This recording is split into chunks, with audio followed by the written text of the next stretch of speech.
Welcome to the Sports Performance Professional Podcast, where we bring you the realities to the sports performance industry.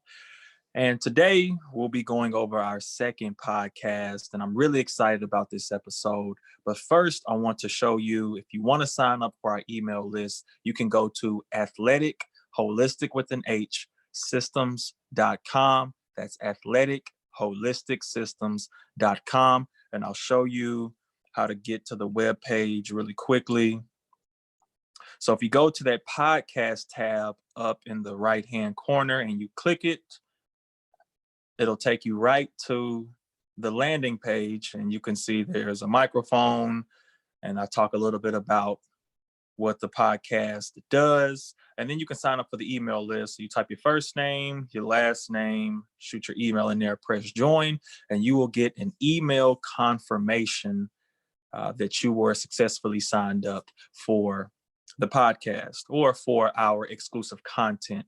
And so a little bit about myself. I'm the host. My name is Tim Smith. I've been a strength and conditioning coach for the past 6 years, and I'm currently a PhD student at Middle Tennessee State University, and I am majoring, or I am getting my specialization in sport pedagogy, and I'm focusing on trying to develop a more robust infrastructure upon which to evaluate and predict coaching success. And that coaching success spans strength coaches, sport psychologists, sport nutritionists, athletic trainers, anyone who has a direct or indirect responsibility for developing athletes or taking care of athletes. I think that my research will be able to open a new paradigm in evaluating and determining whether coaches' expertise are sufficient and the means, methods, and logic that they actually utilize in order to develop an intervention.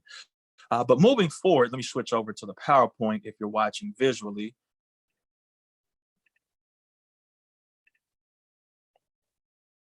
Today's podcast, episode number 2, is entitled "Are Strength Coaches Digging Their Own Graves? A Research Article Investigation." And briefly, what we do on this podcast is I go and I find a research article, social media content. It may even be just an article written by a blogger, etc. And I pick that article and I focus on it in its entirety, and we're going to dissect it line by line, section by section. And I'm going to bring you what are the practical implications and what is the factual evidence for the claims that are being made in the paper, and what does it mean for the field, because a lot of claims may not actually be, or may not actually create the outcomes that we think in reality, and sometimes it's the opposite. So there's been a lot of talk, especially from podcast number 1, that strength coaches may need to unionize and strength coaches may be underappreciated and marginalized. But some evidence points to the contrary, that, again, the market dictates what our value is. And so today there was a landmark study done in 2013, well, 2011 actually, and it was published in 2013. And it was a study that was done at Oklahoma State University with their football program. So as we move forward, it's entitled "Longitudinal, Morphological, and Performance Profiles for American NCAA Division I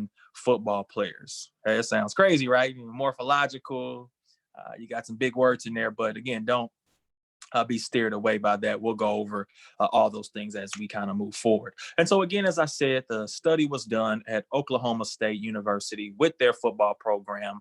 And the purpose was to determine the changes in anthropomorphism, so basically physical characteristics or physical qualities and performance over a 4-year eligibility career for American football players.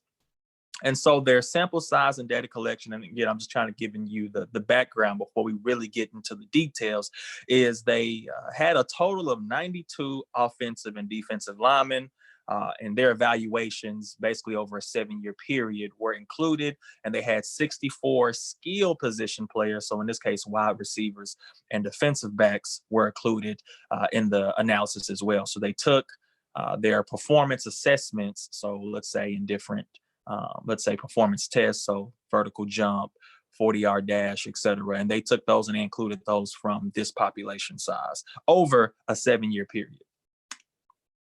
So what was assessed?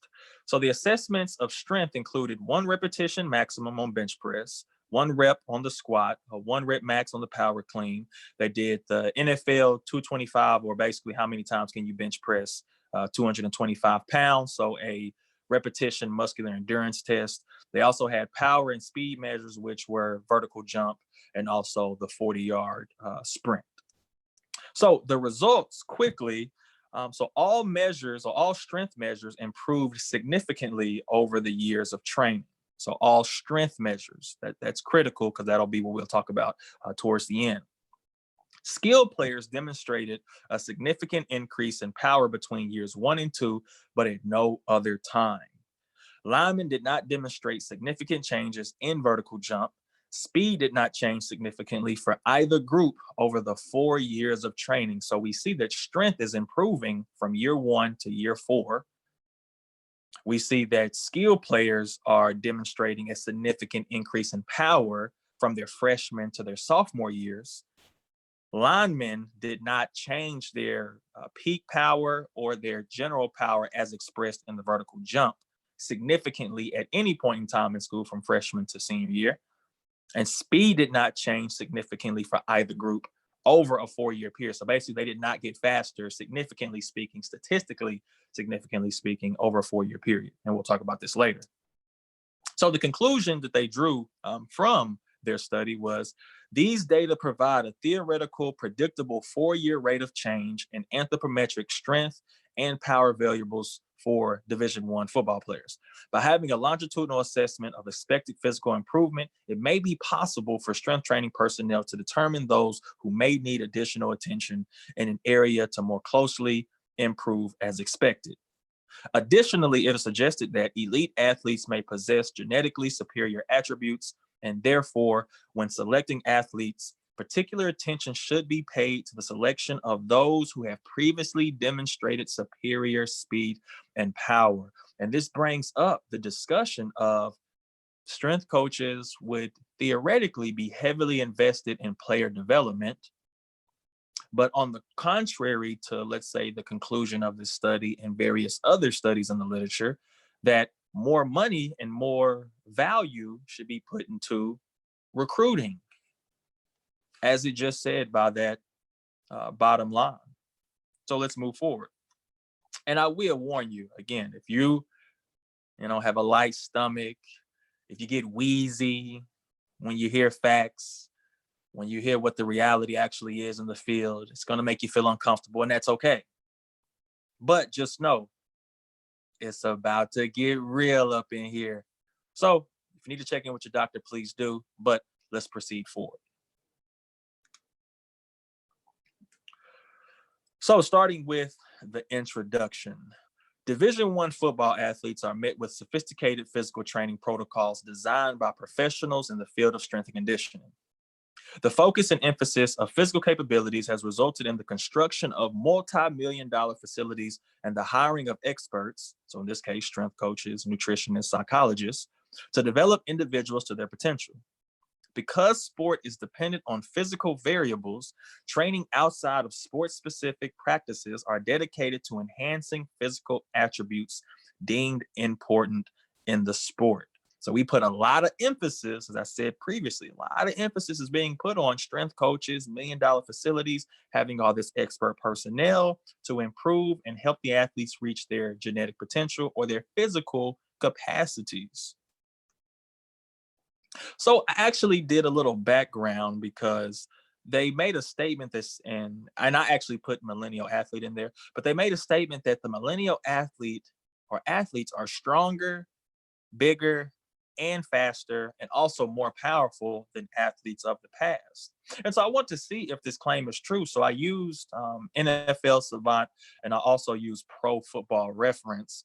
And so I had 2 categories to see indeed if athletes are much faster than previously believed. And then also, were they coming to the table with more, I'll say with more variables, with, more sprinkles on top, if you kind of want to put it or phrase it in that fashion. And so what I looked at was how many athletes were running under a 4.5 40 in the first decade, basically the data that I could obtain. So that's from 2000 to 2010. And then how many athletes were running under a 4.540 in the second decade. So that's 2011 to 2020. And I put each stat here for you to look at. And actually, I'll zone it in just a little bit for you so you can see it a little better. And what I found was in the first decade of 2000 to 2010, there were 640 players, drafted and non-drafted, who ran under a 4.540 in the 40-yard dash. Interestingly, from 2011 to 2020, there were only 568. So in the first decade, there were more athletes running under a 4.540 than the second decade by 128. So I said, okay, this is interesting. So then I went and I said, okay, how many athletes satisfied these prerequisites? So they were above 200 pounds. They bench pressed 225 above 10 reps. They had a 40-yard dash under 4.5. They had a vertical jump higher than 35 inches. And they had a broad jump greater than 126 inches. So 126 inches is roughly like 10.5, basically. And what I found was in the first decade, from 2000 to 2010, there were 33 athletes who met each of these. Now, I will say a lot of athletes may have met 4 out of 5 of those, or all of them except one, because maybe that year they didn't do the bench press, etc. So there were more to choose from, but I only picked guys who had numbers in all of those categories. So again, in the first decade, 2000 to 2010, there were 33 athletes who met each of these categories. In 2011 to 2020, there were 77 athletes who met each of these variables. So that's interesting that athletes are not necessarily faster in an absolute manner, meaning it was 640, guys who ran under 4.5 from the first decade, and now in the second decade, it's like 800. It's more guys. It's not. Guys are coming with more tangible traits. So in this case, they weigh more. They have more upper body strength. They tend to be more powerful. But they're not necessarily faster, which goes to this notion that millennial athletes are stronger, faster, more powerful than the past, and bigger. In this case, they are bigger, stronger, and potentially more powerful, but they are not. It's not translating and making up the speed difference, because you would think that more guys would be running under a 4.5 since training, as they're kind of alluding to, has become more sophisticated. But let's move forward as we go, because I got quite a bit to cover, so I don't want you to fall asleep. I don't want to put you to sleep, so I got to keep this train moving. So does strength and size predict anything? And so, as I kind of said, is strength, power, and hypertrophy due to the sophisticated training? And also, is the lack of increase in speed also a byproduct of this sophisticated training? So as I kind of alluded to, fewer athletes are running under a 4.540 this decade, but there are more athletes coming with bigger and stronger muscles with less twitch. So twitch means, rate of force development, how quickly they can tap into that strength. So what are the trade-offs when talking about the emphasis of training? So you have skill versus physicality. Are guys less skilled today, and the emphasis has shifted to more physicality? So more muscle, more strength, because guys are less skilled, so they have to make up the gap by being more physical. Then you have technique versus athleticism. Is technique less proficient? And so there's been more emphasis shifted to raw athletic ability. Strength versus speed.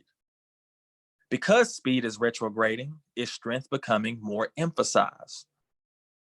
So basically, guys are getting slow. I wouldn't say guys are getting slower, but they're just not running under 4.5s at the same rate from the first decade. So because speed may be retrograding, if you're staying the same, then you're retrograding. Is that why strength is being more emphasized? Physiological versus neurological.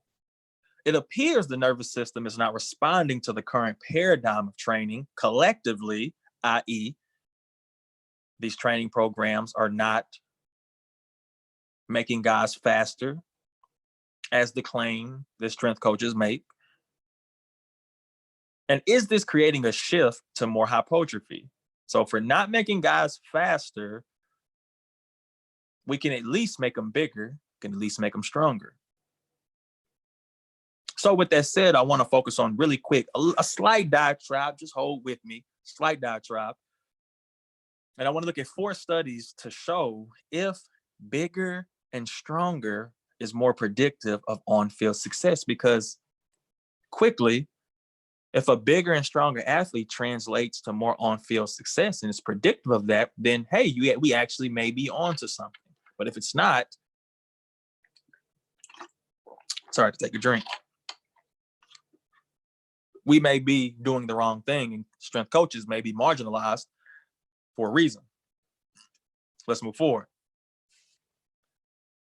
This paper called The NFL Combine, Does It Predict Performance in the National Football League, published in 2008. So they say, the Combine clearly enjoys a significant degree of media hype and the rapt attention of professional football fans. Nonetheless, at least in the sample studied in this research, it clearly lacks any meaningful degree of predictive validity.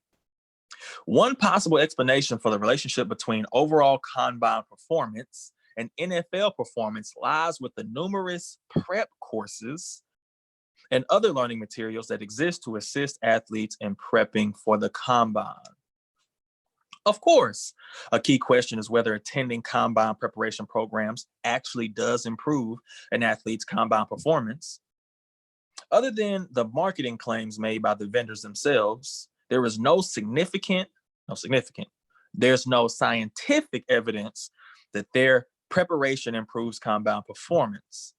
If in fact they do, such programs and materials could serve as performance equalizers, thus diluting the performance differences among Combine attendees. Perhaps a more plausible explanation for the lack of correlation between Combine performance and NFL performance is that Combine exercises simply measure athletic skill and not actual football playing ability. I believe this is very intuitive. I think a lot of people already know this. But it still doesn't answer the question of why it's being overemphasized. Again, is it more of a fanfare, fan engagement endeavor than it actually is as a real predictive tool for coaches to say, hey, based on what this guy does in the NFL Combine, that tells me he's going to be successful. You have to ask yourself, are they really still using it to gauge that? Don't give them the benefit of the doubt. Anyway, let's move forward. For example, one study identified 14 performance dimensions for the quarterback position through a job analysis, including coordination, running speed, vision, ability to learn, football sense, physical reactions, stress tolerance, and being a team player. Given the substantial gap between the skills assessed at the Combine versus the skills actually required to successfully compete at the professional football level, the lack of relationship between Combine performance and NFL performance, therefore, not surprising. Although the NFL Combine remains a key element in the player selection process, the overall findings from this study call into question the usefulness of the majority of exercises and suggest that the significant sums of money spent on the Combine are not wisely spent. Conceivably, the predictive power of Combine exercises could prove stronger for other draft classes and or NFL positions other than those examined in this study. But this study suggests otherwise. So quickly ask yourself, if the strength coach or the strength coach's job is to develop and create a physical monster, yet, if the training is dedicated to improving these strength, power, and speed measures through assessments by assessing these annually, periodically, however you do it, then you have to ask yourself, if it's not predictive of anything, then how much value are we actually bringing to the table as strength coaches? Yeah, man, your guys are bigger, your guys are stronger, you guys pass the eye test, but what is it really indicative of? Again, how much money is this battle between how much money should you invest in player development, a strength coach, and recruiting, going out and finding talent? I digress. Let's move forward. In the broader context of the draft process, it should be noted that a potential player's physical performances at the combine are not the only criteria on which draft decisions are made.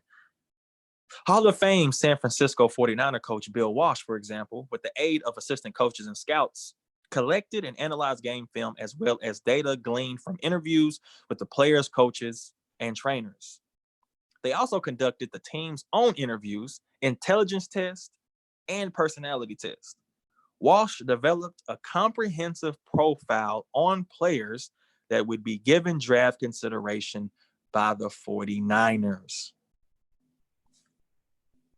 I think, again, that's intuitive that teams are doing much more investigation than just what a guy does at the NFL Combine. But again, this is the 49ers. This is Bill Walsh, who says all organizations are doing this because if player development really was important, there wouldn't be play the lottery, free agency candidates as it would be today. Everyone's in the business of buying wins versus trying to develop in-house talent, trying to find those middle of the pack guys, those middle of the pack draftees, not undrafted, etc. And again, I could be making a claim that's not supported, but I'm saying is show me the evidence that teams are consistently, and there will be some, always a couple who try to maximize the dollar value in the sense of, can we create a more efficient developmental system by focusing more so on research development and player development and less on throwing money at free agents? Someone bring that evidence to me. I stand and I'm open to being incorrect, but nonetheless, bring me the evidence. Let's move forward. Let's continue. Given the findings of this study, however, one should not infer that mental constructs are unrelated to athletic performance. Although in this study, the WPT failed to show a relationship with NFL performance, and I believe that's the Wonderlic test, but I could be wrong. Other studies have found correlations between psychological attributes and athletic performance. In a research review of personal selection practices in athletics, Humara, if I'm saying that right, found a number of psychological constructs related to various athletic endeavors, including aggression, leadership, coachability, and self-confidence. Further, affiliation and conformity may predict athletic performance.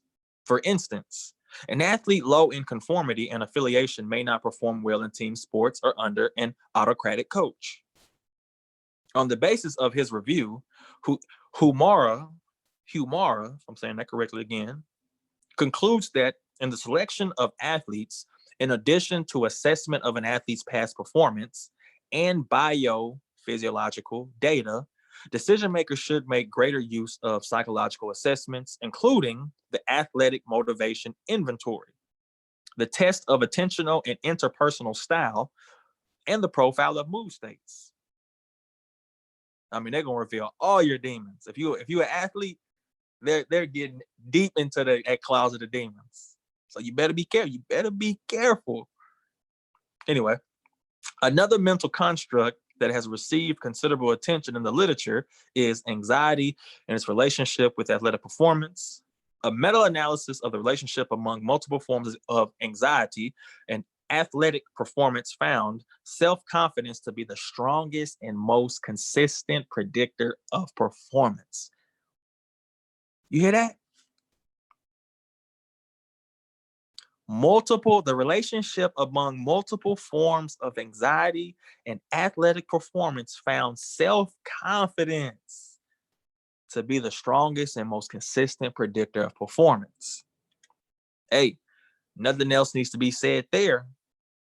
Self-confidence is a more correlated predictor of success on the field than those big muscles, all that weight on the bar, all that hooping and hollering in the weight room. Hey, I'm just saying. But let's continue. Given the research that has been published on the relationship between various constructs of cognitive ability and athletic performance, the obvious monetary risk of false positives and false negatives when selecting professional football players, it is surprising that the NFL has not used a more sophisticated approach to the measurement of mental constructs for combine participants. Possibly, the use of higher level personality and cognitive ability assessments, for example, those discussed in this section, would benefit the NFL by improving the fit between the combine hopefuls and the job of professional football. So I move on to the second study out of the four, and I believe that that one laid a lot of groundwork and a lot of perspective on the discussion. Now, the second study, called Predictive Value of National Football League Scouting Combine on Future Performance of Running Backs and Wide Receivers, what they said was, quote, we analyzed the 2000 to 2009 combine data of running backs, so it was 276 running backs and 447 wide receivers, and their on-field performance for the first 3 years after the draft. Hold on, my computer. Okay, here we go. After the draft and over the entire careers, their entire careers in the NFL. Man, I can't read now. My eyes are cross-eyed right now. Using correlation and regression analysis, along with a principal component analysis, the result of the analyses showed that they're accounting for the number of games played, draft position, height, and weight. The time on 10-yard dash was the most important predictor of rushing yards per attempt in the first 3 years, and the careers of running backs. So again, they found that out of everything they measured for running backs, the time on the 10-yard dash was most important predictor of rushing yards per attempt of the first 3 years and over the course of their careers. For wide receivers, vertical jump was found to be significantly associated with receiving yards per receptions for the first 3 years of their first 3 years and of their careers in the NFL, after adjusting for the covariates above. So the covariates being weight, height, etc. Furthermore, height, and this is for wide receivers, was most important in predicting future performance of wideouts. Vertical jump, and something was even more predictive: height, how tall they were. Hey, I'm not throwing shade on the shorties out there. No, I'm just playing. But let's move forward. The primary purpose of this study, actually, am I already on my third study? Oh, hold on, let me go back. Apologies. Yes. All right, so that was the takeaway from the second study. Now, moving on to the third study. Let me get my act together. National Scouting Combine scores as performance indicators in the National Football League, study done or published in 2019. So let's see what they have to say. Quote, the primary purpose of this study is to investigate the relationship between specified National Scouting Combine scores and measures of performance by player position. A secondary aim was to determine whether correlated variables could predict player performance at the quarterback, running back, wide receiver, defensive end, defensive tackle, and linebacker positions. Subjects in the study were combine participants between the years of 2005 to 2010 who subsequently played in the NFL. So for the numbers of players in each positional groups, there were 44 quarterbacks, 82 running backs, 116 wide receivers, 139 linebackers, 59 defensive ends, and 72 defensive tackles. Significant correlations were shown between at least one combine measure and on-field success at every position. Hierarchical regression showed combine measures could predict between 4% and 62% of the variance for individual on-field variables. Quarterback rushing yards were significantly correlated with 40-yard time, counter movement vertical jump power, vertical jump relative power, and horizontal power. And these factors accounted for 62.2% of the total variance. It's a lot. Horizontal power and vertical jump power were predictive of quarterback rushing attempts. Hey, for you fantasy football owners, you need to hit up those teams, find out those vertical jumps or those quarterbacks. At running back, 40-yard time, single leg jump combined were predictive of total rushing yards, rushing attempts, and yards per game. Power variables were predictive of total tackles for defensive ends. I'm trying to it says 40 HP. I'm not sure what the HP stands for, but it's something related to their 40-yard times and their vertical jump power.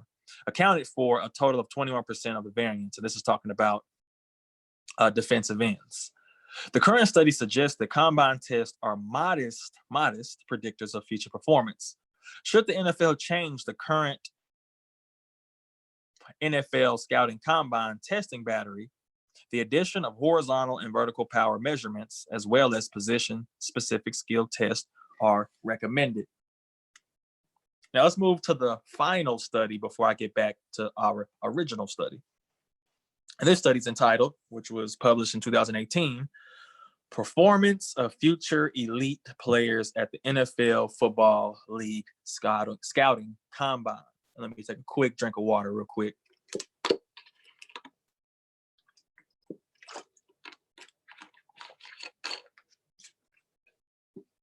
And quote, results of players earned on various NFL scouting combine drills and measurements, so height, body mass, 40-yard dash time, vertical jump, bench press repetitions, shuttle run time, and three-cone drill time.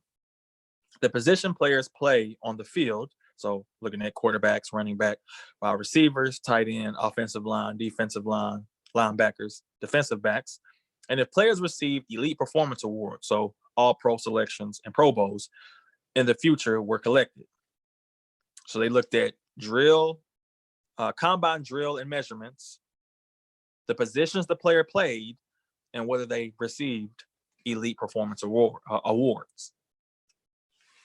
After analyzing the data, the results indicate that A, NFL quarterbacks that received all pro and Pro Bowl awards tend to be taller, weigh more, run faster in the 40, jump higher, complete more bench press reps, and are slower for the shuttle run and three-cone drill. So if your quarterback is moving on that shuttle run and that three-cone drill, hey, don't even look at them. No, I'm just playing. But that's interesting. B, all pro and Pro Bowl NFL running backs tend to weigh more, run the 40-yard dash faster, do not jump as high, complete more bench press reps, and complete the shuttle run and three-cone drills slower. So interesting enough, NFL running backs also showed a similar trend that they tend to be slower on the shuttle run and three-cone drills, which is interesting. C, NFL wide receivers who are or were selected for the Pro Bowl or as all pros tend to be taller, goes back to 2 studies ago, weigh more, run the 40-yard dash faster, have a high vertical jump, and run the three-cone drill faster. Which, in this case, you get back to 40-yard dash time tends to be a pretty good predictor in conjunction with other variables as a predictor or explaining the variance of success on the field in the NFL. But again, we're going to talk about that later. D, NFL tight ends that received all pro and Pro Bowl awards tend to be taller, weigh more, run the 40-yard dash faster, jump higher, complete more bench press reps, run the shuttle run slower, and complete the three-cone drill faster. E, All pro and Pro Bowl NFL offensive linemen tend to run the 40-yard dash faster, jump higher, are able to complete more bench press reps, and run both the shuttle run and three-cone drill faster.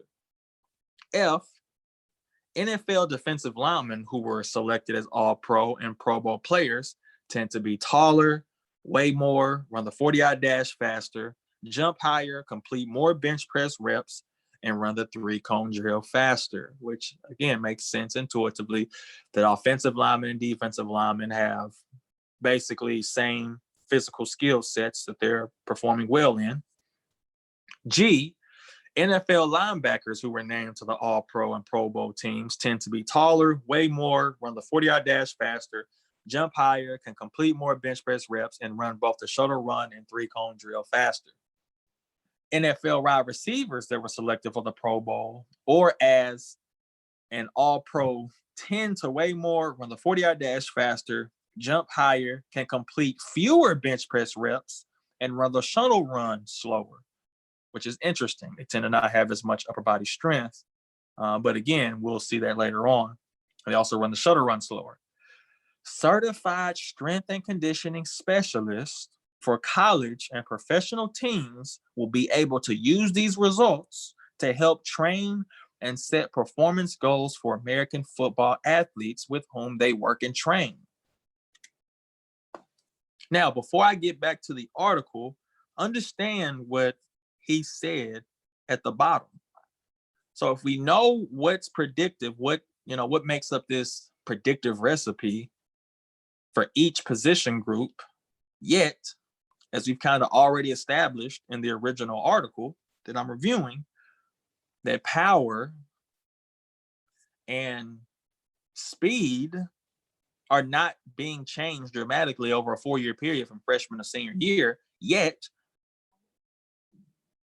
you can't control for how tall someone will be. And for different positions, strength is a little bit more important. Let's say like for linebackers, they complete more bench press reps. But vertical jump tends to be important across the board. 40-yard dash tends to be important across the board. They're weighing more, so that's one positive, that athletes are weighing more and they're getting bigger, so that tends to be a positive correlator as well. But those other two, and even the shuttle run and three-cone drills, for some of them appear to be important, yet those aren't improving dramatically either. So moving forward, just keep that in mind. Put that in your pocket, pull that back out a little bit later. Now, back to the original article that we're discussing. Quote, although genetic predisposition cannot be discounted for nor accurately measured, the addition of state-of-the-art training protocols, certified training professionals, biomechanically precise training equipment, and monitored nutrition presumably play important roles in the reason why current football players are physically superior to those of the past. I kind of already debunked that a little bit for you. They're not faster this decade, but they are coming to the party with more with more party goods. Offensive linemen and defensive linemen in the year 2000 were not stronger, so in the bench, squat, and power clean, than linemen in 1987, but they were significantly more powerful. So strength, for the most part, has been universal since 1987 in offensive and defensive linemen. Get another drink of water real quick. How much of a factor, and I actually proposed the question here, it's separate from the article, but I said, how much of a factor is strength really? If strength hasn't really changed dramatically, then of course we know power and speed come at higher premiums. But the point being is overemphasizing strength, and there's been some discussions on that lately. How much of a factor is it really? Because you tend to can guarantee that football athletes are going to be pretty strong. And so I continue with, how much of a factor is this really when these sophisticated training protocols existed internationally in other countries with less resources, funding, and genetic variation? And when I mean genetic variation, I'm talking about how homogeneous or heterogeneous is the genetic variation within a society. And the United States being very heterogeneous in the amount of ethnic backgrounds, et cetera, that you have a higher probability of getting different combinations that have predispositions for, let's say, a particular physical quality. Or in this case, predisposition for success at a particular skill, sprinting, jumping, etc., information processing. So a country that has less heterogeneity, geneticity, then has a lower chance and probability of getting those combinations. It just comes at a lower rate, is all I'm saying. So I'm asking how much of sophisticated training is really accounting for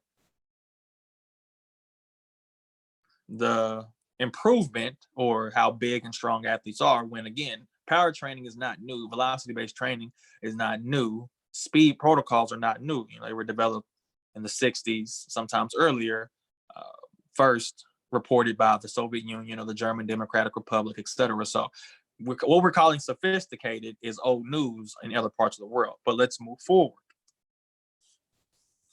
I want to bring up another study quickly that talks about, in this last slide, that talked about the genetic predisposition cannot be discounted nor accurately measured.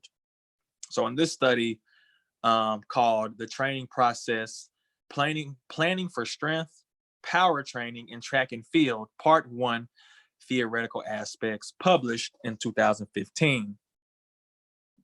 Quote, every athlete does not progress to the elite level.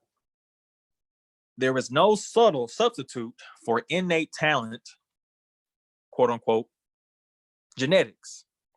There are two aspects to this realization. First, there are genetically linked physiological characteristics that relate to superior performance. These heritable characteristics range from higher testosterone concentrations in both men and women to differences in muscle fiber types. As a result of these genetic links, athletes with specific traits simply are able to perform better in specific sports. Kind of alluded to that already. Second is the relationship between heredity and the training window of adaptation. Everyone responds to a well-planned training stimulus. However, because of heredity, some athletes respond to the same program with greater adaptation, and so are able to progress further than typical athletes. After that, athletes that have both traits are most likely to progress to the elite level. So understand that, number one, you have to ask yourself about, again, the value of player development versus recruiting. Because there's equal opportunity to get better, but there's no such thing as equal outcome. The same training program will produce different results for two different athletes or for a group of athletes. So we have to get off this idea of equal outcome versus equitable opportunity. So everyone has an equal opportunity to improve, because everyone's going to improve with a well-structured program, but not the outcomes. So it depends on where the athlete starts, but we'll continue to move forward and talk about this a little later. Now, back to the article. Quote, assessment of the efficacy of the training and the consequential physical development are measured regularly throughout the year as part of the strength and conditioning program via various strength, speed, and agility assessments. So I'm gonna go over briefly, and actually let me zoom this in a little bit, just in case you are watching the PowerPoint. Typical testing in football, or typical testing variables in football, are bench press, squat, power clean, vertical jump, 40-yard sprint measured in 10-yard increments or 20-yard increments. They get time splits, etc. The literature supports that improving physical capabilities as expressed from those tests improve physical performance. So basically, improving in the vertical jump could improve, let's say, your physical performance in activities on the field that require jumping, basically. These tests typically occur at predetermined times over the annual cycle, 4 phases that each have different training objectives. So basically, it's broken up into 4 different phases on the annual cycle. So you have in season, which is typically August to December. Off season, January to March. Spring training, March to April. Summer, May to August. Off season and summer typically are designed to increase strength, agility, and flexibility. In season and spring training attempts to maintain what was developed and peaked for the athletes. So they're trying to maintain a peak, or they're trying to peak. Maybe it's different for each program, but they're trying to maintain what's developed as well. So maintenance. Is the purpose showing up in training results? So when I mean purpose, I'm meaning if the purpose of the program is to improve sprint speed, is this actually showing up in the training results? Quote, with respect to strength, power, and speed changes within the phases, Moore and Fry found that some of the improvements generated at one stage of training diminished in other stages. For instance, over a 15-week period, inclusive of A, 4 weeks of concentrated strength training, B, 5 weeks of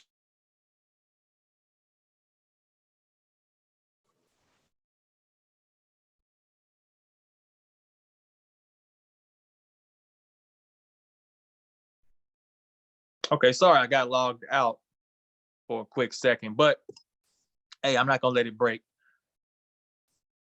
my my rhythm. But continuing,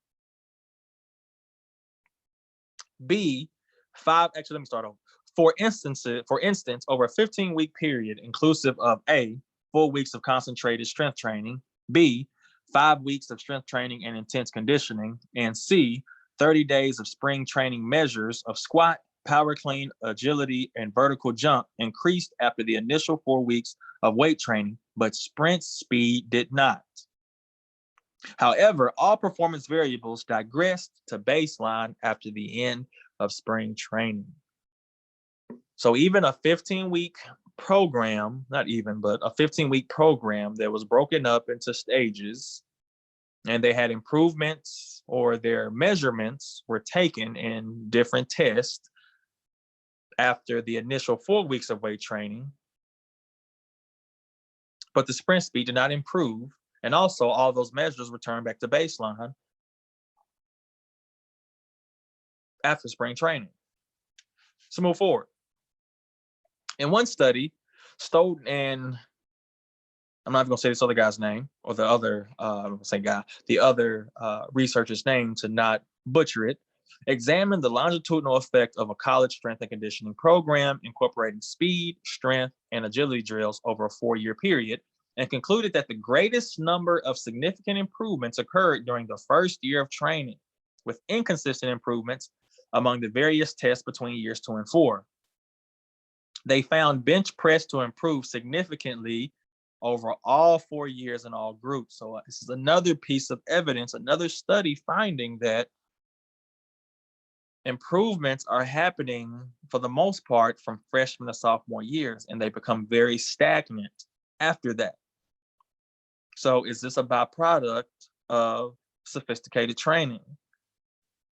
Because if sophisticated training is leading to the results that we're not looking for, then why is it not changing? Let's say you find that out from year 2 to 3, then there should be a difference from year 3 to 4. No, it's the same stuff. It's the same stuff happening over and over again. Anyway, let's continue.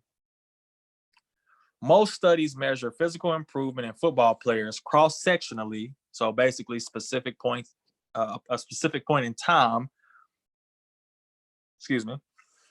or limited to a single year. So basically, they're not looking at improvement longitudinally, year in, year out. What are the measurables? Let's look at these collectively in succession versus just isolating a point in time and running with that, and not tracking it over, again, a longer period of time is basically what it's getting at. Miller collected data including body mass, body fat, power clean, bench press, squat, vertical jump, and sprint times on Division I football players at different phases from 1993 to 1998. See the point here? Different phases. It wasn't tracked continually, but Anyway, and found that body mass was positively associated with increases in bench press and squat, and that body fat was negatively related to performance in the 20 and 40-yard sprint. Additionally, the author suggested that the greatest adaptation period for strength gains is in the early stages of players' college careers. Again, another study hinting at the same conclusion. And this is not looking good for strength coaches. It's not. But let's move forward. And actually, one more thing, body mass was positively associated with increases in bench press and squat. So getting the athlete bigger, emphasizing weight gain, is biased towards improving strength, but not speed. Because weight gain is not created equal. We're talking about putting on muscle and not fat, but you'll find out a little bit of details on that a little later. Let's move forward. Why is the longitudinal assessment important that was utilized in this study that's different from all others? Quote, to date, little information exists that provides professionals a means by comparing expected anthropometric and physical gains with actual gains. It would benefit the area of player development to have information specific to average expected improvement from year 1 to year 4 in a player's career to better determine the appropriate types of individual intervention needed to eliminate below average progress. I would completely agree there. By obtaining accurate longitudinal data on progress, professionals in the field will be able to compare assessment data for each individual with such standards. Although it is well known that physical properties will improve with training and maturity, the normal extent of improvement over time has yet to be fully determined. I would agree there. If I'm a coach, I would want to know, if I have an athlete run through this program, what can I expect? And what areas will they improve? Like, how fast will they improve, and to what extent will they improve on average? Especially if you can profile the athletes as well. Like, there's certain characteristics that yield these types of results. And you do it on, the 5-star guys. This is how they improve. 4 stars, 3 stars. I mean, you can, hierarchy or structure in a way and cluster in a way to fit that. But that would be a very good question. And a strength coach should know that as well. Again, are we playing as strength coaches into being marginalized? Are we digging our own graves? Because if someone looks at the data and the finer, and look at the hard data, and they look at the details and read between the lines, I talk on this later. What is our value? Hey, let's continue. I got that warning message up there. You sure you want to continue? You sure you want to continue? But quote, the purpose of this study was to determine, and I guess it's going over more of the in-depth purpose. The purpose of the study was to determine the impact of strength and conditioning programs, or a strength and conditioning program, on the anthropometric characteristics and physical performance changes in NCAA Division I football players over their collegiate careers. Therefore, data on incoming freshman players were longitudinally tracked to assess changes in performance variables over a 4-year period. So we're about to move into the methods section. Now, warning. Are you sure you want to cancel the order and receive a refund? I can't refund your time, but you sure you want to move on? After everything you've heard now, you want to move on.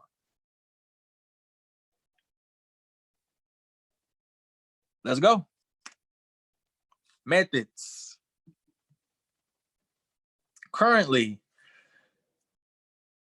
little data exists that can be used as a measuring device for comparing expected physical progress with actual progress. To obtain average anthropometric and physical changes over a 4-year playing career, we examine players for the first, and this is freshmen, assessments to the fourth, so senior year. Preseason, so August, testing session over a 7-year period. So basically, they obtained average anthropometric, so physical characteristics, physical qualities, and the changes of those qualities, so power, strength, speed, over a 4-year playing career of freshman to senior year at the preseason stage in August, over a 7-year period. Theoretically, August is the time when the athletes reach their competitive preseason peak, both in strength and speed. Other testing sessions were available, but because of inherent changes in the times the athletes were tested, it was decided that the most consistent data would be found after the summer training session. So just going over why they chose August. Summer conditioning included 4 days of 1 hour weight training per week, weight trainings like sessions per week, with an additional 45 minutes devoted to speed, agility, and conditioning. The full summer training period extended approximately 9 weeks. Freshmen were tested on arrival on campus without the benefit of organized summer training. Again, I'm giving you the details. We divided players into groups by positions because players in selected positions are distinctly different in anthropometrics and selected performance variables. The positions were offensive line, defensive line, and also running back, defensive backs. So just explaining why they broke it up the way that they did. Let's move forward. Subjects. Statistically, so they statistically analyzed pre-existing data collected by the strength and conditioning staff over a 7-year period. So from 2005 to 2011. For those players who entered in 2010, only 3 years of data were available. Subjects' age ranged from 18 to 24. And again, 92 linemen, 64 skill position players. For both linemen and skill players, the number of participants was 48 freshmen, 45 sophomores, 35 juniors, and 28 seniors. Junior college transfers were eliminated from the study because they were not true freshmen entering into the program. I appreciate that they did not include JUCO transfers. Players with documented injuries resulting in restrictive training and rehabilitations for over 30 days within the last year were also not included. So again, they're siphoning those out who may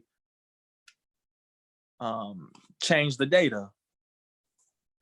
Quote, their procedure. As each freshman class was tested, their data were added to all previous freshman results, and each year of participation was combined for each. The August phase of testing was used because theoretically this reflects the time that each athlete reports an optimal playing condition.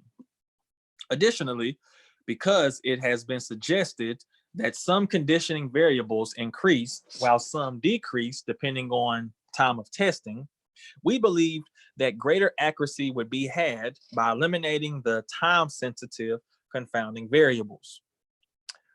So this is why they eliminated athletes with injuries, and they also based red shirts were grouped by academic status and not eligibility status to provide accurate time frames equal to those not redshirted. So they're accounting for, again, things that would cause the data to change. And oops, my bad. Sorry, I actually hit the phone on my mic. Moving forward, data were grouped by year, freshman, sophomore, junior year of participation, and included height, weight, percent body fat, one repetition max, and the bench press. They did the standard National Football League 225 bench rep test. And they also did a 1 rep max on the power clean, a 1 rep max on the squat, vertical jump, and a 40-yard sprint. Again, typical to combine measures.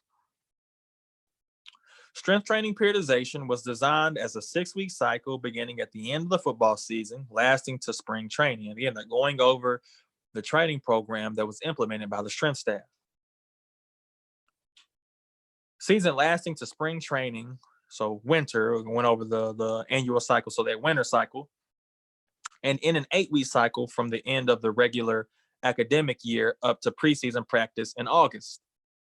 Frequency of training was 4 days a week, Mondays, Tuesdays, Thursdays, and Fridays. Initial strength training consisted of high repetitions, low resistance for the first 2 weeks, mid-range repetitions, mid-range resistance for the following 2 to 3 weeks, low repetitions, high resistance for the remaining time. Speed and agility remained trained. Excuse me. Speed and agility remained. Why is that sentence reading weird?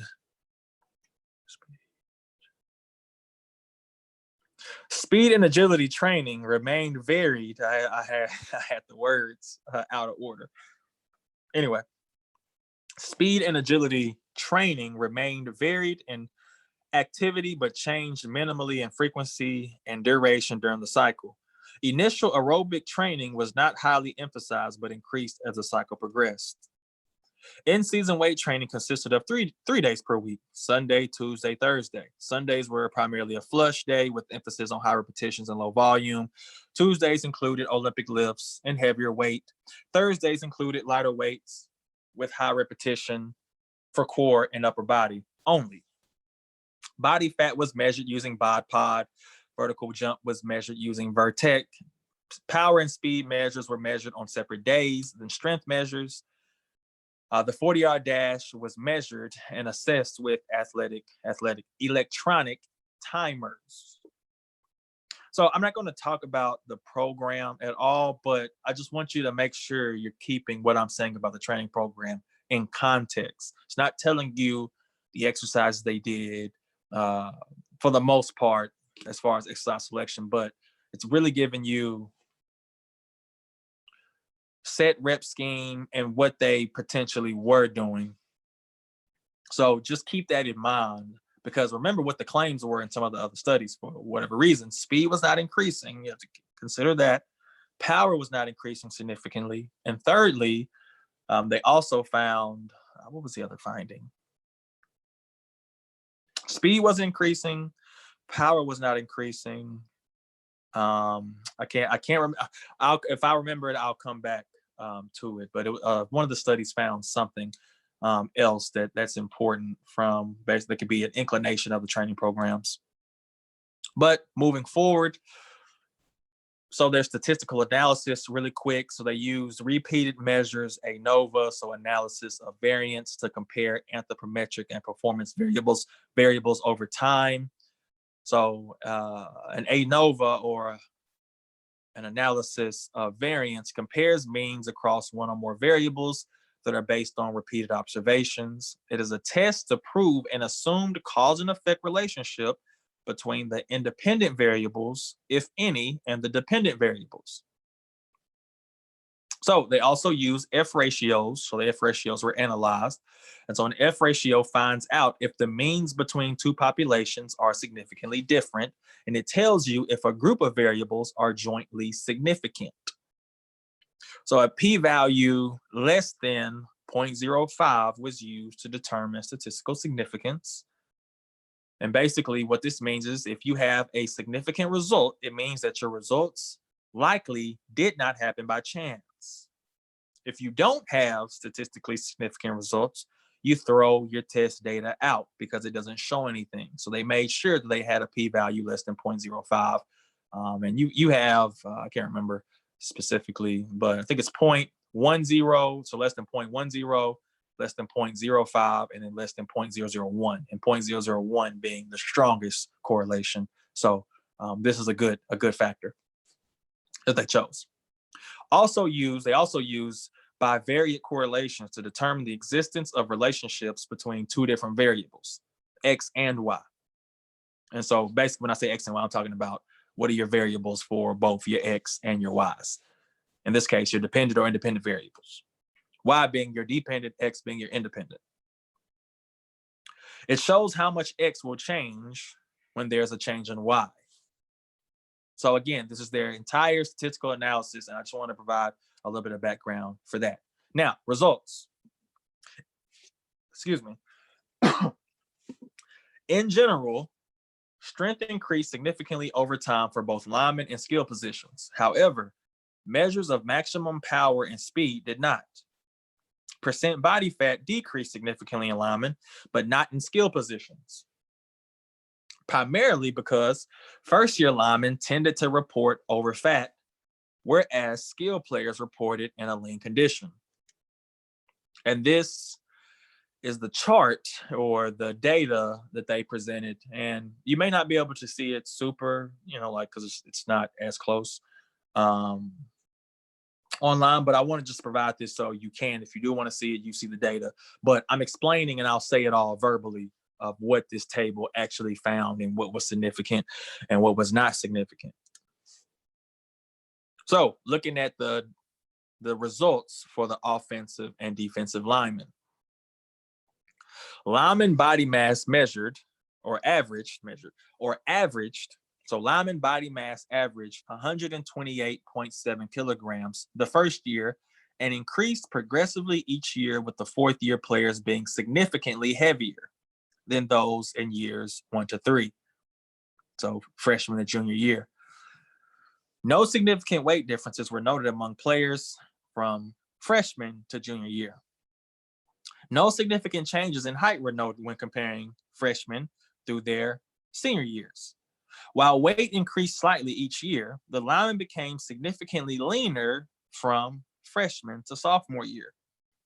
Freshman year linemen averaged 22.5% body fat, and senior year linemen averaged 20.6% body fat, which shows about an 8.4 decrease on average in body fat percentage from freshman to senior year. 1 rep bench press for freshmen were significantly less than years for sophomore through senior year. And the mean for sophomore year was significantly less than those for junior and senior year. The largest gain occurred between freshman year and sophomore year, so a 7.5 increase. The improvement from freshman year to senior year represented a 17.8% gain. I'm talking about bench press. This is bench press. Significant improvements were also recorded in the 225 rep max test between the freshman and junior years, and also the freshman and senior years. And also there was a statistical significant change between sophomore and senior year. And again, just let me know as if someone can actually respond. I know I'm saying a lot of numbers and a lot, et cetera, but I'm just giving you what the results are so we can discuss it later on. So just bear with me. Positive correlations between body mass and 1 rep max bench press and body mass in the NFL 225 bench press assessment were noted. So there was a positive correlation between body mass, 1 rep bench max, basically their max on bench press, and then also body mass and how many reps they could do with 225. So there was a significant improvement in their squat between their freshman year and their sophomore, junior, and senior years. And the squat mean for the sophomore year was significantly less than that for their senior year. The largest gain in squat occurred between their first or their freshman to their sophomore year, about a 15.6% increase, which is a lot. That's a lot based on weight. I mean, the average is about 32.8 kilograms. So, I mean, you're looking at, 65, 70 pounds from 1 year in their squat total. The total improvement from the first to fourth years was, and first to fourth, freshman and senior year, was about 27.4% in total, which represent a significant increase. So they significantly were getting stronger, statistically speaking. There was significant increase in 1 rep power clean between the freshman and junior year, with the largest gain occurring between the freshman and sophomore year. Take a quick drink real quick. Doing a lot of talking here. Additionally, year 2 was significantly different from year 4, so senior year. Linemen averaged about 127.7 kilograms their freshman year and 147.6 kilograms their senior year. I'm talking about the power clean here, 1 rep max. So it's about a 16% increase in power clean over a 4-year period. With respect to maximum power output, vertical jump distances increase slightly, but not significantly, from their freshman year to their senior year. So freshman year is about 25.8 inches. Senior year is about 26.4 inches, which represented about a 2.3% gain over 4 years. Similarly, vertical jump power increased at minimal levels over the 4-year period, about 2.2%. For the 40-yard sprint, times improved minimally each year. However, no significant improvement was noted. Averages from the freshman year to their senior year was basically 5.36 in the 40 as freshmen, and it was 5.17 as seniors. So about 2 milliseconds. There was a negative correlation between body mass and vertical jump and the 40-yard sprint. And again, you may say, hey, linemen don't need to improve their sprint speed. And I would say, why would speed hurt? In this case, you would say, what's the trade-off here? Do we get them faster and they're smaller, but the demands of their position requires them to be, bigger? We'll talk about that later. Before you attack me, we'll talk about it later. Now, here is your data table for the wide receivers and the defensive backs, and I'll go over this verbally as well. Quote, wide receivers and defensive backs. Actually, let me go back. Let me start off real quick. Okay. Wide receivers and defensive backs body mass averaged 79.9 kilograms their freshman year and increased significantly from years 1 or freshman year to their sophomore to senior years, with no significant differences between their weight and their sophomore year to their senior year. So they had big changes from year 1 to year 2, but not so much from year 2 to year 4 that was statistically significant. No significant changes in height were noted when comparing first or freshman and senior years as far as their height. Their height didn't change significantly, over their freshman and senior years. Body mass changed little from years 2 through 4, and body composition reflected similar non-significant changes. For the 1 rep bench press, their strength improved significantly from their freshman to sophomore years and from their sophomore year to their junior year, but not from their junior year to their senior year. Bench press averaged about 105.5 kilograms in their freshman year to 141.5 kilograms in their senior year, about a 34.4% increase. Which, in my opinion, it's higher than the offensive lineman as well. So keep that in mind. And you may ask this because defensive backs and wide receivers are coming in if, as I kind of alluded to, that weight or mass was correlated to upper body strength in the bench press and the 225 rep max. Then in this case, if wide receivers are coming in weighing less, then they would have more room for improvement in the bench press. That explains the difference in the scores of why they were obtaining more upper body strength relative to their weight, because they had more to gain. Let's move forward.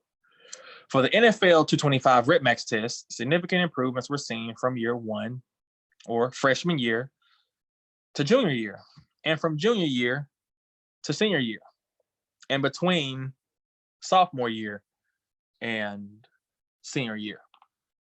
And the 1 rep max for the squat, they improved significantly as wide receivers and defensive backs from their freshman year to their sophomore year, and from their freshman year to their junior year, and also senior year as well. So they improved their squat max from freshman to sophomore I'm saying is this is statistically significant. From from freshman to junior year was also significant, and also from freshman year to sophomore year, freshman year to senior year was also significant. Also significant gains were recorded between sophomore year and senior year, so about a 14% change. I mean, I'm even getting confused trying to run these back to you.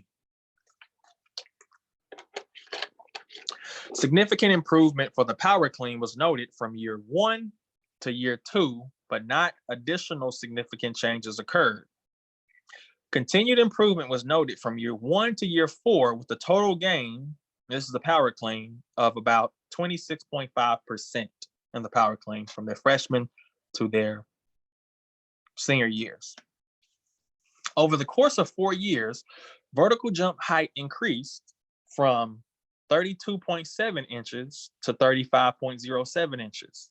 But the only significant difference was between year 1 and the following years, indicating a minimal lack of improvement for years 2 through 4. So they were getting statistically significant changes in vertical jump from their freshman to sophomore year, but from sophomore year to senior year, the changes were not significant, statistically speaking. Vertical jump power reflected a significant increase between years 1 and 2, but failed to change significantly thereafter. So they weren't changing their vertical jump power either, even if their absolute force production in the vertical jump was not increasing. The 40-yard times improved slightly, but not significantly from year 1 to from year 1 to their senior year. So it was about 4.58 average of the freshmen coming in, and then when they left, it was about a 4 or 5 flat. So just keep that in mind. Vertical jump improving from freshman to sophomore year, but not significantly from sophomore to senior year. Same with their vertical jump power. It increased from freshman to sophomore, but not after that. And then for the 40-yard times, there was no significant change. And it was a slight improvement, but not statistically at any point on their arrival from freshman to senior year. A negative correlation existed between body mass and vertical jump and speed. So interestingly enough, that body mass is correlated to improved strength, let's say in the bench press and on the 225 max and in the squat, etc. But it's negatively for wide receiver and defensive backs and offensive linemen, defensive linemen. Body mass is negatively correlated to vertical jump and speed. So again, is making the athletes bigger actually going to improve their speed? No, you're trading off speed for getting them bigger. And I already brought up some of the things we talked about for these trade-offs: skill versus physicality, technique versus athletic ability, etc. Now we're getting to the end here. Actually got 7 more slides here, and we'll be done. We'll be out of here. So for the discussion, I proposed, is this a reason strength coaches are marginalized? It is axiomatic. What's the best way? I actually looked this up yesterday. Hold on quickly, because I want to make sure that I don't provide. So axiomatic is unquestionable or self-evident. So again, I want to make sure that everything is clear. So it is self-evident or axiomatic that young athletes just entering college are still maturing physically. No clear rubric can predict the age at which an individual reaches his or her maximum physical potential because of the undeniable factors that genetics play in individual maturity potential, and in addition to the individual's personal commitment and drive. So I propose, so this is separate from the article, an athlete's physical ceiling is determined by their initial starting point. And so what I wanted to allude here is And I go back to, why were there less athletes who were meeting all 5 of my categorical? So I said, 200 pounds, runs faster than a 4.5, can bench press 225 above 10 reps. I'm saying is, should that be something that's more attainable if we are actually involved in implementing sophisticated training? Should those actually be pretty reachable outcomes for most athletes at the Division I Power 5 level? And the answer is, it's happening at a higher rate, but that could be explained by something else, not necessarily the training, because the training is not making them faster. But again, bodybuilding coaches can get athletes bigger, powerlifting coaches can get athletes stronger. So it can't be because strength coaches are, head and shoulders better programmers, and better able to implement programs because they're strength coaches and they have knowledge. Because again, someone who specializes in bodybuilding can do the same thing, as you see with Charles Pollock when training NFL athletes and various other bodybuilding coaches who train high-level athletes. West Side Barbell, et cetera. So we can't use that as the measuring stick. But what I wanted to infer here is that if an athlete starts, let's say, at a 13-inch vertical prior to training, then is it realistic to increase that by, 30 inches? And let's say that this is post-puberty and they haven't started trait training, they have a 13-inch vertical. You could definitely get them to maybe 30, but their physiological ceiling may be somewhere around there. And you may not ever get them to a 35-inch vertical. It just may not happen, especially based on how you progress in stage of training. Let's say an athlete has a 22-inch vertical post-puberty and they haven't started formal training, and you increase them by 20 inches. They're going to be over a 40-inch vertical, and that may be attainable. That's actually realistic because of where they start. So that's what I meant by athletes' physical ceiling is determined. But remember, but Bondarchuk showed that if you do use over-intensified programs with young athletes, you can actually lower that ceiling because you're imprinting the nervous system. So that's a whole nother conversation, but you have to understand that too. And this is why the focus of my study is on evaluating coaches, because if we're using inappropriate means for the level of the athlete, we're actually hurting their potential. So I just want to, want that to marinate. That the biggest detriment to an athlete's potential may be a coach who's trying to get results quickly. Keep that in mind. The question is, if sport coaches and strength coaches are training athletes to be faster, why is it not happening? That's my question. If athletes are not getting significantly faster, is this creating a lopsided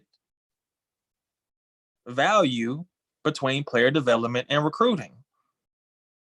Which one's more valuable based on what I presented here, or based on what the authors found? What is the market value for a strength coach to develop speed versus an assistant coach to recruit speed? What's the market value for that? A bodybuilding coach can get athletes bigger and leaner. A powerlifting coach and an Olympic weightlifting coach can get the athletes stronger and powerful. We don't need a strength coach to do those things. What is the purpose of the strength coach? It's not to get them bigger, strong. Clearly not, because you could just hire someone else to do that who specializes in that area. And that can be obtained by different means. So what is the purpose of a strength coach if the athletes are not getting faster? And we're not going to say that, oh, this is just one study, this is one place. No, it's not. That's why it's statistically significant, because it's generalizable for what may be happening at other universities,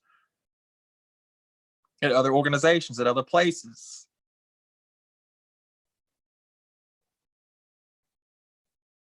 And is the training not working, not getting the outcomes we're looking for, because the training is not meeting the laws of specificity? The training has to go to another level. to another level of understanding, apparently after that first year, that freshman year for athletes. For that sophomore year, generalized exercises appear to be negatively correlated or have no correlation to improvement in the skills they were looking to improve: power, explosive strength, speed strength, sprint speed, jumping ability, agility, cutting, etc. They need more specialized training, and not specialized training in the sense of, okay, we need to add more intensity to general exercises. More specialized training in the sense of duplicating 3 areas: range of motion, same neuromuscular pathway, same muscle contraction regime or type of contraction. Let's move forward. So health risks for linemen were brought up in the study because I talked about previously before that weight or mass for offensive linemen and defensive linemen were correlated to increases in strength, and also the demands of the position. They want linemen to be bigger for various reasons. But again, we have to think about the athletes as well. And I'm talking to, the sports nutritionist here on staff, etc. We have to consider what the trade-offs are and put the athletes in the best situation. So, quote, for several decades, body mass for linemen has increased significantly and systematically, whereas wide receiver and defensive backs have largely remained the same. We found that freshmen reported to camp with an average body mass of 128 kilograms, so 128.7 kilograms, not significantly different from second or third year players. However, they carried significantly more fat than second year players. In the present study, linemen tended to fall in the overweight category for male players between the ages of 20 and 40, 19 to 25% body fat. And wide receiver and defensive backs fell in the healthy range, between 8 and 19% body fat.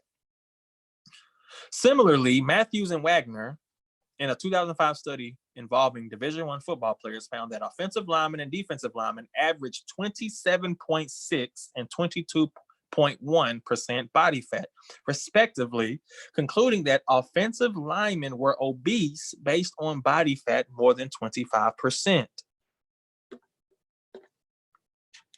I want you to think about that. Kaiser, in a study of freshman Division I football players, found that offensive linemen reported at an average of 22.3% body fat in comparison to wide receivers and defensive backs who averaged 10.7 and 10.5%, respectively.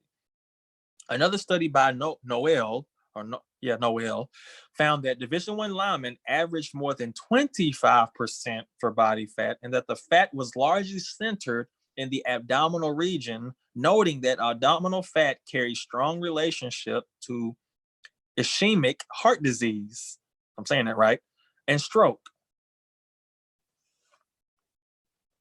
Again, let that marinate. We're pushing more weight, in the case non-functional weight, on linemen because of the nature of the position that's increasing their health risk. Oh, well, the athletes, they got to know what these trade-offs are, et cetera. But is anyone actually telling this to them? And how does this set them up for when they stop playing? Especially when a majority of these guys they're not going to make it professionally. So they have to deal with the repercussions that are put on them at the universities. Man, you gotta eat. Yeah, you gotta eat, 4 burgers, etc. I remember football team when they used to come into calf when I was in college. It's triple burgers. It's 4 patty burgers. Give me 2 of them. Plate of fries. I got to put this weight on. I got to keep this weight on.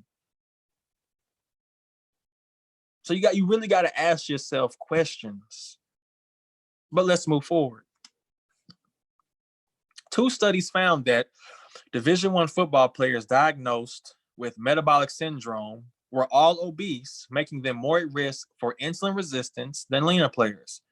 Players in speed-related positions and linemen have been found to have a 14 and 46% higher metabolic syndrome, respectively, than average college males. The excessive proportion of body mass and fat of linemen increases the susceptibility of heart-related injuries because of higher core temperatures in comparison to leaner players. Also, sweat rates are higher in linemen than in backs, so running backs, defensive backs, wide receivers, which makes dehydration a possible issue. So again, this is nothing that I wanted to discuss in depth, but I'm just saying you have to evaluate this, that it's a type of culture that the offensive linemen obviously have to be in, where the notion is, bigger is better. And we want you to put on the non-functional weight that actually has a trade-off. Remember, you cannot say stuff in a blanket statement. And there's also no black and white meaning. There's always a trade-off.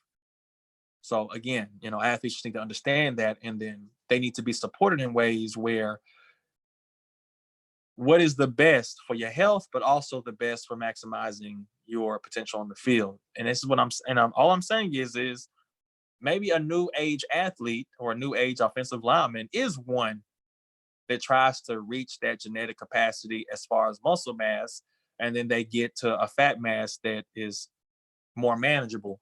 But again, maybe I'm completely wrong, but these are some discussions that should be had. Or there should be other things in place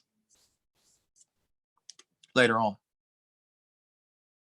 Moving forward, the largest gains in strength occurred between a player's first and second years, freshman and sophomore year. For linemen, the gains from year 1 to year 2 were squat, bench press, 225 max rep, and power clean, with the one exception for linemen occurring in the NFL 225 max rep test, where the increase from years 1 to 2 was 20.3%, and the increase from years 2 to 3 was 23.8%. For wide receivers and defensive backs, the largest gains from years 1 to 2 were 225 NFL max rep test, bench press, power clean, and squat. A large range between individuals was noted in the wide receivers and defensive back. This was because some players were unable to complete one full repetition of 225 during their first year. So this explains one reason why they had such an improvement in their upper body strength, because some of them couldn't even bench 225 when they first showed up. And therefore, averages of 0 were recorded, and the players were tested with less weight. For both linemen and wide receivers and defensive back, the greatest gains over the 4-year period occurred in the NFL 225-pound max rep test. Linemen increased 67%, while the wide receivers and defensive backs increased 192.7%. Additionally, large gains were found in squat, bench press, and power clean for both groups. Again, things that may not be predictive or clearly not predictive of on-field success, but they're improving. The variables reflecting power changed little in either of the two groups, with the exception of the improvement generated by the wide receivers, defensive backs between years 1 and 2 in the vertical jump, which was about 4.6%. Wide receivers and defensive backs demonstrated a significant surge in power between years 1 and 2, but not thereafter, and linemen did not significantly increase in power over the 4 years of training. Research suggests that the exception of reducing fat weight, significant increases in speed are difficult to achieve. Now, is that because of this study, or is that what the popular belief is? Is that what the global belief in sports is? You cannot develop speed. Clearly, they don't believe it at the college level. That's why they overemphasize recruiting. So I said, and this is me separate from the article, I said, this can't be true. Could a track coach who specializes in sprints get these players faster over the same 4 years? Ask yourself. Take out the strength coach, put in a track and field coach who specializes in sprints. Would the athletes get faster?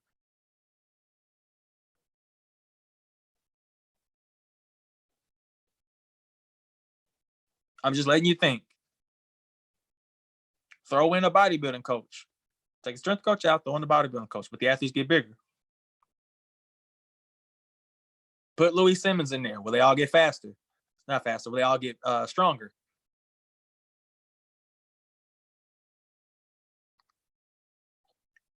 Let's move forward. Of course, and I'm saying of course, they would get faster.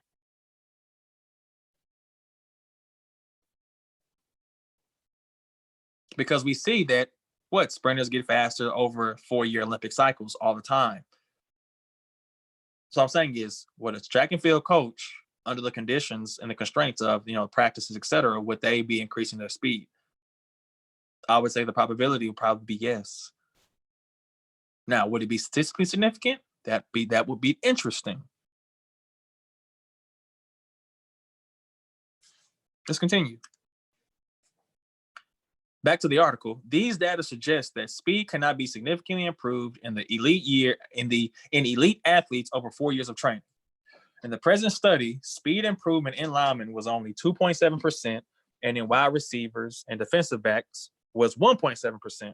So linemen actually got faster, but because they were much more slower as well, and then they had positive improvements in body mass, which we saw the body mass was negatively correlated with 40. So they probably got faster because they were getting leaner. And wide receivers was only 1.7%. So think about it. A 1% improvement for a high-level sprinter is, that's a great year. Each year. So on a 4-year cycle, they're looking to have a 4% improvement.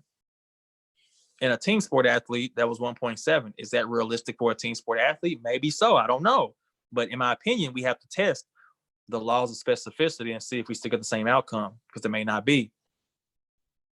I would just have to be, it's hard pressed, but again, there's really no literature to look at that programming. But let's continue. The larger change in linemen was positively correlated with a reduction in fat, as I kind of stated. To predict success in college football, coaches need to be able to assume what potential increases in physiological variables can be expected. Although speed and power are largely a contribution of genetics, it is felt that strength is the variable that can be improved significantly. And this is me talking again, so I'm putting my questions down, separate from the article. Is the study highlighting the reality that athletes at the collegiate level have capped out their speed ceilings specific to football, and the only attainable outcomes are strength and hypertrophy? So is this a case that the athletes have already reached that their physical potential? As I said, it's based on starting place. Have the athletes they recruited already reached that ceiling? And so the only thing you can focus on tangibly is strength and hypertrophy. Remember, we tend to focus on things that we can control. And if we feel like we can't control speed or that outcome, then we focus on other areas that we can, like weight. Well, coach, they're getting bigger and stronger, coach. Or is this indicating the lack of knowledge of applied biomechanics, applied kinesiology,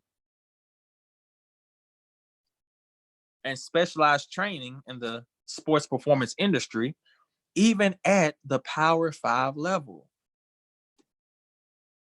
So if we took a survey, not even a survey, if we tested strength coaches and sport coaches' knowledge of biomechanics, kinesiology, physiology, I'm talking about applied and special strength training, what do you think those scores would be?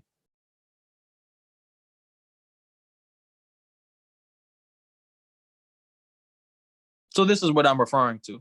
We got to really ask the right questions. This means that general preparatory exercises and tempos, and when I mean tempos, just the speed of execution, but that's just one law of specificity, etc., no longer have a positive correlation in improving sports-specific skills, yet it's overemphasized. Because why? They're trying to improve those combine results. The bench press test. Using the squat to improve sprint speed. And using other various, sprinting drills, marching drills, cone drills, etc. What are those actually doing? Because they may not be obviously improving on skill performance. As I kind of talked about, they're not specific enough. What's being done clearly is not specific enough. But let's move forward. Quote, and this is moving back to the article. I got 2 more slides here. Quote, While maximal voluntary strength output and upper body muscle endurance can be significantly increased over years of appropriate training, the variables constituting maximum power output and speed do not exhibit similar changes in 4 years of high level training. Again, is it high level?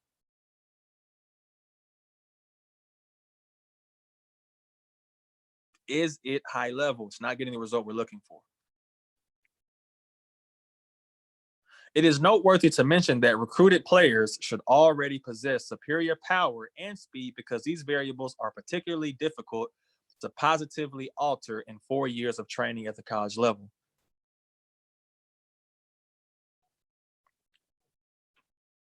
I mean, that appears to be a validated statement, as I kind of talked about.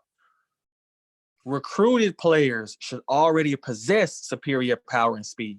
This is why recruiting is overemphasized. And the strength and conditioning budget won't grow.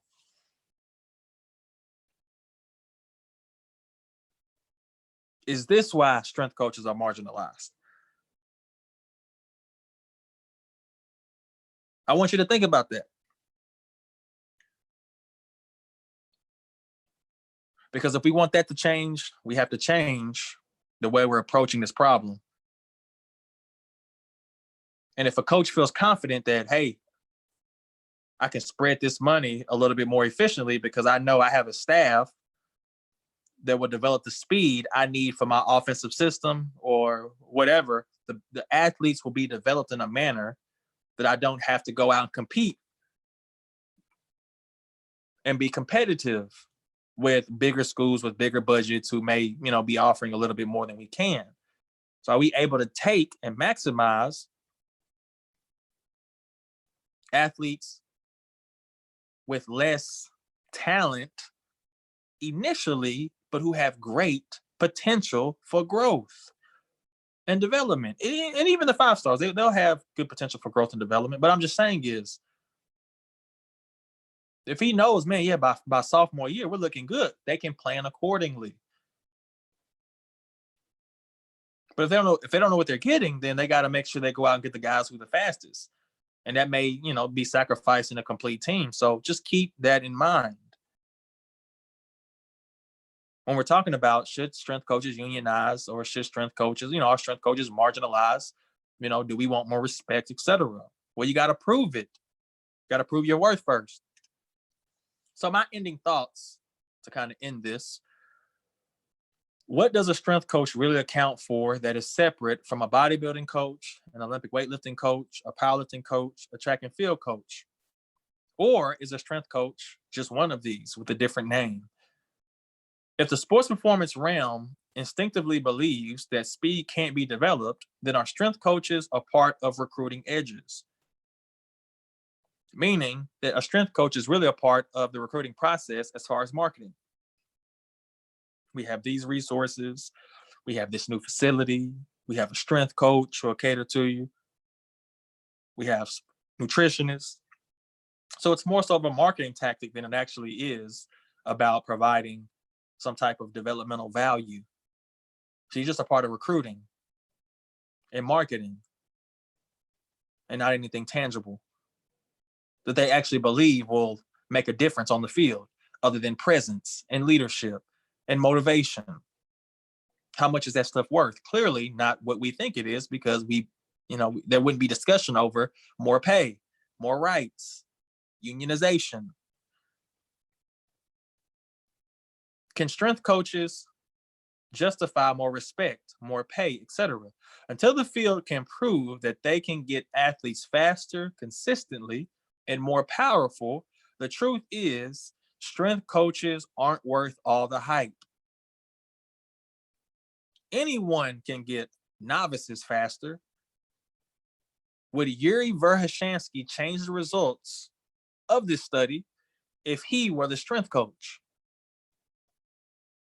Would Yuri Verkhoshansky, if he was the one implementing the program for this team, would the results be different?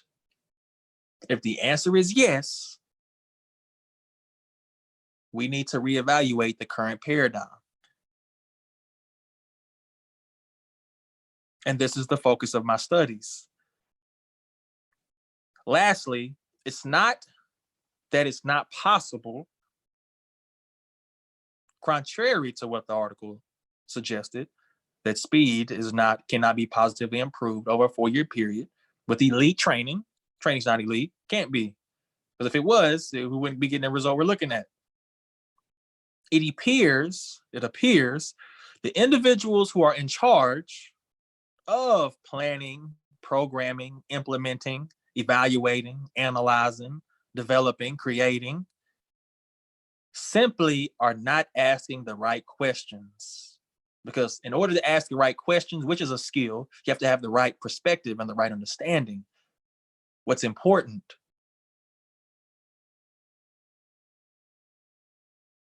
So I really appreciate you guys tuning in.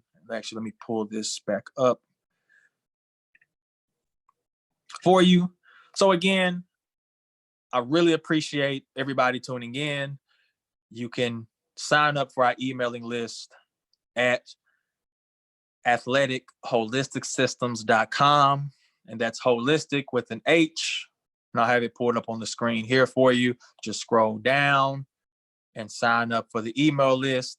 Podcast number 3 is something you won't want to miss.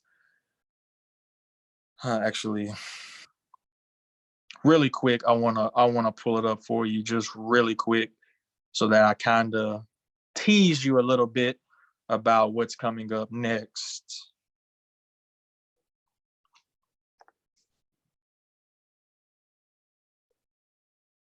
Here it is. I have it pulling up on PowerPoint really quick for you. And so I talk about this, a lot of discussion over Major League Baseball's takeover over minor league baseball. Oh, actually, it's the wrong one. Sorry, I actually pulled up the wrong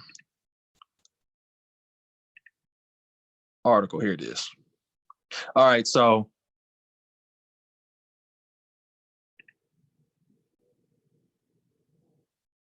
and I'm actually waiting on it to pull up on the screen for you.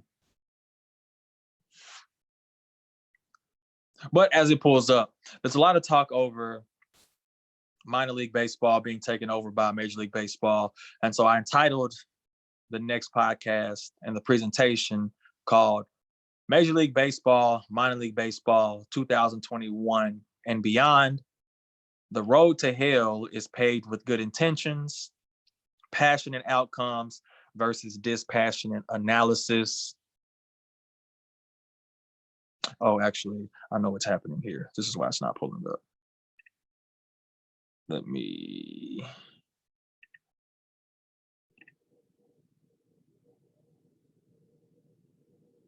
see if this gets it pulled up now.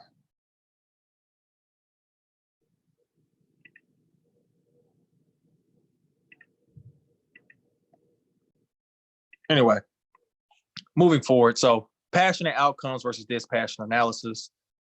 I want to keep you. Oh, here we go. So what I will cover, now it's put up on the screen. So what I will cover in this next podcast for number 3 is, are we sure that the MLB takeover of minor league baseball is best for baseball fans and minor league players? I talk about equitable or equal opportunity versus equal outcome. I talk about social justice, or the symbolism of social justice versus the reality of economic empowerment.